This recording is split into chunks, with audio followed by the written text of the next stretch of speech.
Hello વિદ્યાર્થી મિત્રો, ફરીવાર મારી યુટ્યુબ ચેનલમાં આપ સૌનું હાર્દિક સ્વાગત છે. આજે આપણે ધોરણ 10 વિજ્ઞાન પ્રકરણ 6 નિયંત્રણ અને સંકલન તેના ઇન્ટેક્સના પ્રશ્નનું સોલ્યુશન જોવાના છીએ. જો તમે પ્રકરણ 5 સુધીના ઇન્ટેક્સના પ્રશ્નનું સોલ્યુશન ન જોયું હોય તો મારી યુટ્યુબ ચેનલમાં જઈને જોઈ લેજો. તો અહીં પેજ નંબર 105ના પ્રશ્નો આપેલા છે. તો પ્રથમ 5 પ્રશ્નો જોઈએ. તો પહેલો પ્રશ્ન છે કે પરાવર્તી ક્રિયા અને ચાલવાની ક્રિયા વચ્ચે શું ભેદ છે? તો અહીં ઉત્તર છે પરાવર્તી ક્રિયા કરોડરજ્જુ વડે નિયંત્રણ થતી અનૈચ્છિક ક્રિયા છે. તેમાં વિચારવાની ક્રિયા સંકળાયેલી નથી.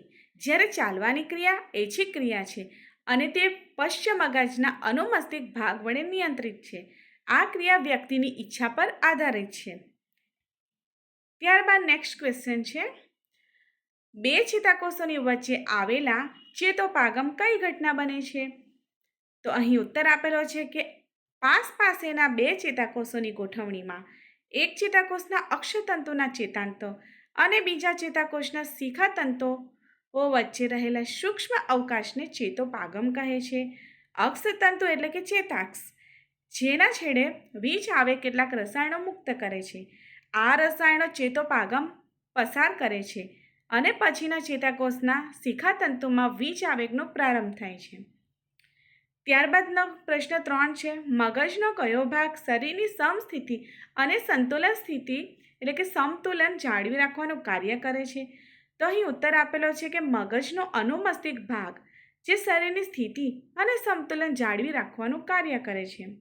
ત્યારબાદ પ્રશ્ન 4 છે, આપણને અગરબત્તીની સુવાસની ખબર કેવી રીતે થાય છે?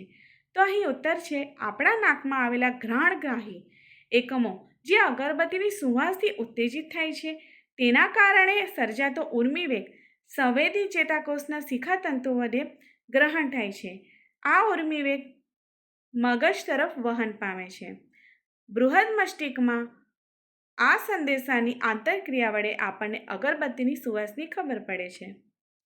ત્યારબાદનો લાસ્ટ ક્વેશ્ચન છે, પરાવર્તી ક્રિયામાં મગજની ભૂમિકા શું છે? તો અહીં ઉત્તર આપેલો છે સામાન્ય રીતે પરાવર્તી ક્રિયા કરોડરજ્જુ વડે દર્શાવાય છે અને તેમાં મગજની કોઈ સક્રિય ભૂમિકા નથી. આમ છતાં પૂર્વવત સૂચનાઓ મગજ સુધી જાય છે. કેટલીક પરાવર્તી ક્રિયાઓ જેવી કે સ્વાદિષ્ટ ખોરાક જોતાં મોંમાં પાણી વળવું, હૃદયના ધબકારા, શ્વાસોશ્વાસ, ઉરોદર પટલ, હલનચલન, છીંક, બગાસું, આંખના પલકારા વગેરે મગજ સાથે સંકળાયેલું છે. ત્યારબાદ પેજ નંબર 108ના પ્રશ્નો આપેલા છે. અહીં પણ 5 પ્રશ્નો છે. તો પહેલો પ્રશ્ન છે કે વનસ્પતિ અંતઃસ્રાવો એટલે શું? તો અહીં ઉત્તર છે કે વનસ્પતિ અંતઃસ્રાવો એટલે કે વનસ્પતિ દ્વારા ઉત્પન્ન થતા રાસાયણિક સંયોજનો જે વૃદ્ધિ, વિકાસ અને પર્યાવરણ પ્રત્યે પ્રતિચારનું સંકલન કરે છે.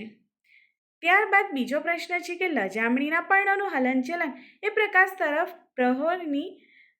પ્રરોહની ગતિ કેવી રીતે ભિન્ન પડે છે એટલે કે કેવી રીતે જુદા પડે છે?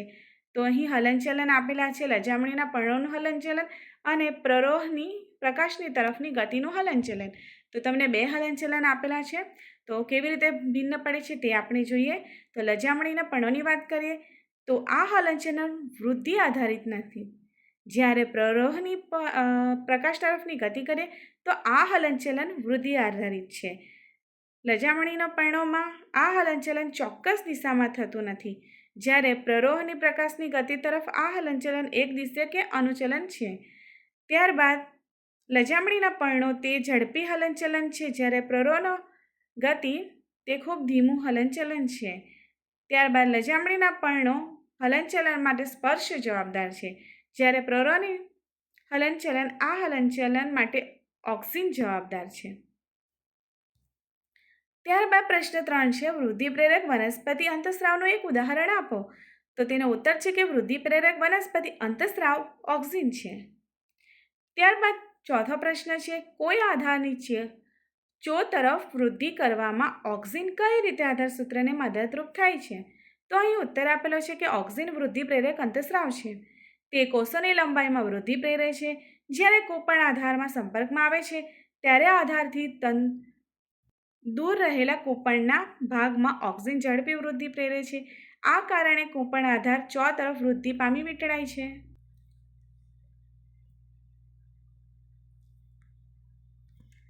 ત્યારબાદ પ્રશ્ન 5 છે, જલાનું વર્તન દર્શાવવા માટેના એક પ્રયોગનું નિદર્શન કરો. તો અહીં ઉત્તર આપેલો છે કે પાણીની પ્રતિક્રિયા રૂપે વનસ્પતિ અંગોમાં થતા હલનચલનને જલાનું વર્તન હલનચલન કહે છે. તો પ્રયોગ જલાનું વર્તન દર્શાવવું. સાધનો તમને આપેલા હશે: કાચના 2 પાત્ર, માટીના પ્યાલો. પદાર્થો: માટી, 2 છોડ અને પાણી. અહીં તમને આકૃતિ આપેલી છે, આકૃતિ A અને આકૃતિ B. મૂળમાં ધન જલાવર્તન દર્શાવે છે. તો અહીં પદ્ધતિ તમને આપેલી છે: કાચના 2 પાત્ર A અને B લઈ તેમાં લગભગ ત્રીજા ભાગ સુધી માટી ભરો. બંને પાત્રમાં એક જ વનસ્પતિ, 2 સરખી કલમ રોપો. પાત્ર Aની માટી ભેજયુક્ત અને પાત્ર Bની માટી સૂકી રાખો, પરંતુ Bમાં પાણી ભરેલો માટીનો પ્યાલો આકૃતિમાં દર્શાવ્યા મુજબ ગોઠવો. તો અહીં તમે જોઈ શકો છો, આકૃતિ Bમાં પાણી ભરેલો પ્યાલો છે જે માટીની અંદર મૂકેલો છે. ત્યારબાદ પાત્ર Bમાં પાણી ઉમેરવાનું નથી. 1 અઠવાડિયા પછી બંને પાત્રની માટીને કાળજીપૂર્વક ખોદો અને અવલોકન તથા તારણ નોંધો. તો અહીં તમને અવલોકન આપેલા છે કે પાત્ર Aમાં મૂળ સીધી વૃદ્ધિ દર્શાવે છે, જ્યારે પાત્ર Bમાં મૂળ પાણી ભરેલા માટીના પ્યાલા તરફ વળે છે. તારણ શું નીકળે છે? તો આ પરથી નક્કી કરી શકાય કે મૂળની લંબાઈમાં વૃદ્ધિ પાણીના સ્ત્રોતની દિશામાં થાય છે, અર્થાત મૂળ ધન જલાનું વર્તન દર્શાવે છે. તો અહીં તમે જોઈ શકો છો આકૃતિમાં કે Aમાં તે મૂળ સીધી વૃદ્ધિ પામે છે અને Bમાં પાણીના તરફ મૂળ વૃદ્ધિ પામે છે. ત્યારબાદ પેજ નંબર 111ના પ્રશ્નો છે. તો અહીં પહેલો પ્રશ્ન છે, પ્રાણીઓમાં રાસાયણિક સંકલન કેવી રીતે થાય છે? તો અહીં તમને ઉત્તર આપેલો છે કે પ્રાણીઓમાં અંતઃસ્રાવી ગ્રંથિઓ ચોક્કસ માત્રામાં રાસાયણિક સંયોજનો એટલે કે અંતઃસ્રાવનો સ્રાવ કરે છે. અંતઃસ્રાવો સીધા રુધિરમાં ભળી જાય રુધિર પરિવહન દ્વારા તેમના લક્ષ્ય એટલે કે કાર્યસ્થાન સુધી પહોંચે છે. શરીરના ચોક્કસ કોષો અંતઃસ્રાવ સાથે જોડાણ કરવા વિશિષ્ટ ગ્રાહી અણુઓ ધરાવે છે. અંતઃસ્રાવ આ અણુ સાથે જોડાઈ માહિતીનું વહન કરે છે. આ રીતે પ્રાણીઓમાં રાસાયણિક સંકલન થાય છે. ત્યારબાદ પ્રશ્ન 2 છે કે આયોડિનયુક્ત મીઠાના ઉપયોગની સલાહ કેમ આપવામાં આવે છે? તો અહીં ઉત્તર આપેલો છે કે થાઇરોઇડ ગ્રંથિમાંથી થાઇરોક્સિન અંતઃસ્રાવ ઉત્પન્ન થાય છે. તે આયોડિનયુક્ત અંતઃસ્રાવ છે. આયોડિનની ઉણપથી થાઇરોક્સિન અંતઃસ્રાવ બનતી નથી. તેના પરિણામે થાઇરોઇડ ગ્રંથિના કદમાં અસાધારણ વધારો થાય છે. ગળાનો ભાગ ફૂલી જાય છે, તેથી તે ગોઈટર રોગ થાય છે. આયોડિનયુક્ત મીઠું થાઇરોઇડ ગ્રંથિમાં થાઇરોક્સિનના સંશ્લેષણ માટે યોગ્ય માત્રામાં આયોડિન પૂરી પાડે છે. ત્યારબાદ પ્રશ્ન 3 છે, જ્યારે એડ્રીનાલિન રુધિરમાં સ્ત્રવિત થાય છે ત્યારે આપણું શરીર કેવો પ્રતિચાર કરે છે? તો અહીં ઉત્તર આપેલો છે કે એડ્રીનાલિન અંતઃસ્રાવ આપણા શરીરને આકસ્મિક સ્થિતિ માટે તૈયાર કરે છે. જ્યારે એડ્રીનાલિન રુધિરમાં સ્ત્રવિત થાય છે ત્યારે શરીરમાં નીચેના પ્રતિચાર દર્શાવે છે: હૃદયના ધબકારા ઝડપી થાય છે, શ્વાસોચ્છ્વાસનો દર વધે છે, રુધિરના દબાણમાં વધારો થાય છે કે બ્લડ પ્રેશર વધે છે, કંકાલ સ્નાયુ વધારે સક્રિય બને છે વગેરે. આ બધાને લડવાની કે દોડવાની ક્રિયાના પ્રતિભાવ કહે છે.